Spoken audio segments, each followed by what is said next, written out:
आप लोगों के लिए काम आ सकता है। हम लोग बहुत से ऐसे काम करते हैं रिसाइकिल का, या बहुत से ऐसे रिसाइकिल यूनिट का लाइसेंस बनवाते हैं जिसमें पॉल्यूशन, फायर, ये सब की ज़रूरत होती है।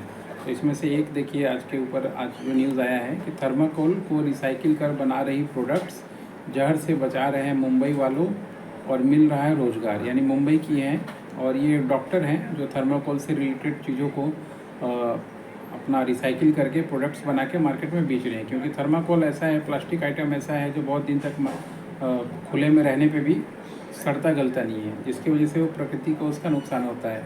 तो आइए देखते हैं ये न्यूज़ क्या है। कई तरह से प्रदूषण से जूझ रहे मुंबईकरों के लिए थर्माकोल से होने वाले प्रदूषण भी परेशानी की वजह बनी हुई है। मुंबई में थर्माकोल का सजावट के लिए बड़े पैमाने पर इस्तेमाल होता है, लेकिन इससे प्रदूषण वर्षों तक तेज़ी से फैलता है। मुंबई में थर्माकोल से पानी और ज़मीन के अंदर फैलने वाले प्रदूषण को रोकने के लिए 5R साइकिल फाउंडेशन नामक संस्था पिछले 4 साल से लगातार काम कर रही है। इस संस्था के संचालक डॉक्टर सीमिता गिरकर लगातार इसके दुष्प्रभाव को रोकने के लिए कोशिश कर रहे हैं। 5R साइकिल फाउंडेशन, ये लोग रिसाइकलिंग करते हैं और रिसाइकलिंग करके उससे कुछ प्रोडक्ट बनाते हैं और प्रोडक्ट बना के फिर मार्केट में सेल करते हैं। तो इसे देखिए राउंड कैसे चलता है। मान लीजिए आप एंड कंज्यूमर हैं, आपने बनाया और बाहर फेंक दिया थर्माकोल को, फिर जो कलेक्शन वाले हैं इसको नहीं कलेक्शन करते हैं क्योंकि इसका कोई रेट मिलता नहीं था। तो जब से मान लीजिए ये लोग रिसाइकिल कर रहे हैं तो इसको थोड़ा सा रेट मिलने लगा। तो जो कलेक्टर हैं, गार्बेज वाले जो घूमते हैं, वो इसको कलेक्ट करके ले जाके फिर अपने लोकल में आपके पास बेचते हैं। तो इससे क्या हो गया, इसका रिसाइकलिंग हो गया, ये रॉ मटेरियल बन गया। और जब तक कोई वेस्ट प्रोडक्ट रॉ मटेरियल नहीं बने तब तक वो इसी तरीके से हमारे आसपास घूमता रहता है, तो उससे प्रदूषण फैलता ही फैलता है। इसीलिए ये सिस्टम काम कर रहा है और ये पूरा प्रोसीजर ऐसे ही काम करता है। पहले आपने फेंका, फिर किसी ने उठाया, फिर किसी को दिया, किसी ने रिसाइकिल किया, उसका प्रोडक्ट बनाया, फिर आपके पास एंड यूज़र के पास सामान पहुंचा। चक्का ऐसे घूमता है रिसाइकिल यूनिट का। डॉक्टर स्मिता ने बताया कि यह संस्था प्रति वर्ष 100 टन थर्माकोल की रिसाइकलिंग कर रही है और इससे बड़े पैमाने पर प्रदूषण रोकने में मदद मिल रही है। थर्माकोल को सियाकल करने के बाद कई उपयोगी सामान बनाए जाते हैं। आर्टिफिशियल ज्वेलरी, मोती, डेकोरेशन, सर्टिफिकेट के बॉर्डर, हैंगर, आर्टिफिशियल दाना जैसे। हाँ, ये बहुत सारे प्रोडक्ट हैं जो काम आते हैं। मतलब सजावट में बहुत सारे ऐसी चीज़ें काम आती हैं। और गणेश उत्सव में इस्तेमाल हुए थर्माकोल पर नज़र। और इसके अलावा ये लोग क्या करती हैं, थर्माकोल पे जो है अपना जो पेंडल वगैरह में यूज़ हुआ है वहाँ से भी ये लोग कलेक्शन करती हैं।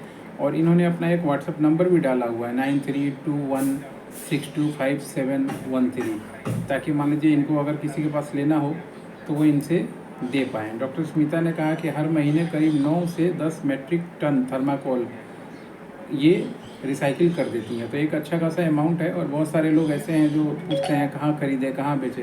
तो इनका व्हाट्सएप नंबर दिया हुआ है, पब्लिक में है, आप इनसे कांटेक्ट कीजिए, अपना बेचिए।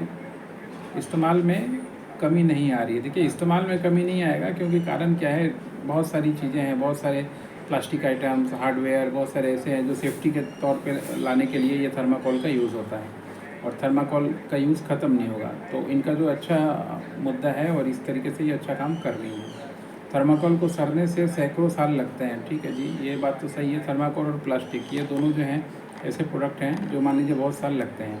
अगर आप इस तरीके के यूनिट खोलना चाहते हैं जैसा ये चला रही है थर्माकोल रिसाइकिल का, तो इसके लिए आपको क्या क्या करना पड़ेगा, क्या क्या सर्टिफिकेट चाहिए होता है, एक बात सुन लीजिए, आपके लिए काम आएगा। कंपनी आपको बनाना है या एनजीओ आपको बनाना है, ये एनजीओ बना रही है, ठीक है। उसके बाद आपको जगह लेना है, जगह का उसका इंडस्ट्रियल सर्टिफिकेट लेना है, फैक्ट्री लाइसेंस लेना है, फायर का लाइसेंस लेना है, पोल्यूशन का लाइसेंस लेना है, ISO 14000 का सर्टिफिकेट लेना है। ये 6-7 सर्टिफिकेशन होता है इस काम के लिए। ये सारा कुछ लेके फिर आप अपने यहाँ पे इसको रिसाइकिल कर सकते हैं लीगल तरीके से। नहीं तो क्या होगा, अगर इलीगल तरीके से कोई रिसाइकिल करेगा तो उसको पुलिस, GST वाले, टैक्स वाले, 50 तरह के लोग उसको परेशान करेंगे, तो उसका काम उतना ज़्यादा नहीं चल पाता है। और छोटे से छोटे जो स्क्रैप वाले हैं वो इसी चक्कर में फंस के रह जाते हैं और अपने बिजनेस को आगे नहीं बढ़ा पाते हैं। देखिए एक पढ़ा लिखा आदमी जब बिजनेस में उतरता है तो यही काम करता है। थोड़ा सा कोई प्रॉब्लम को इन्होंने पकड़ा और प्रॉब्लम को पकड़ के फिर उसका लाइसेंस लेकर सिस्टम बना के उसको स्केल कर दिया। मगर छोटा लेवल पे जो काम करता है वो स्केल नहीं कर पाता है। वो क्या करता है, सिर्फ आज कितना मिला, कल कितना मिला, यही सिर्फ कागज़ में ना जा पाए, गवर्नमेंट के पास ना पाए, मेरा नाम कहीं ना जाए, इस तरह के बाउंडर में जाके वो बिजनेसमैन नहीं पाता है। वहीं से शुरू होता है और वहीं पे उसका काम ख़त्म होता है। तो अगर आपको इसका लाइसेंस बनवाना हो जो जो हमने बताया, तो ये काम पूरे इंडिया में कहीं भी हो, थर्माकोल से रिलेटेड लाइसेंस का ये पूरा काम हम लोग करवाते हैं दोस्तों।